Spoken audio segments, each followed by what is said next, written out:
वह एक नन्ही सी छोटी मुन्नी है जो अभी 1 महीने की भी नहीं हुई, लेकिन माँ उसकी मासूम अदा पर ध्यान नहीं देती, बल्कि बार बार उसे घर से बाहर धकेलती रहती है। फिर भी वह आज्ञाकारी होकर जमीन पर बैठ जाती है, छोटा सा मुंह खोले बस इंतजार करती रहती है। थोड़ी देर बाद माँ समुद्र तट पर जाती है और एक सीप उठाती है। छोटी मुन्नी ने सोचा भी नहीं था कि इस बार माँ उसकी इच्छा नहीं तोड़ेगी, बल्कि इशारा करेगी कि वह अपने आरामदायक घेरे से बाहर निकले। छोटी मुन्नी बहुत खुश हो गई।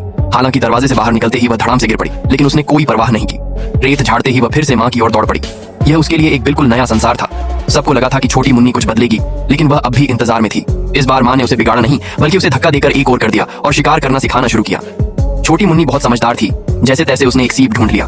मुसीबत यह हुई कि उसका मुंह उसी में फंस गया।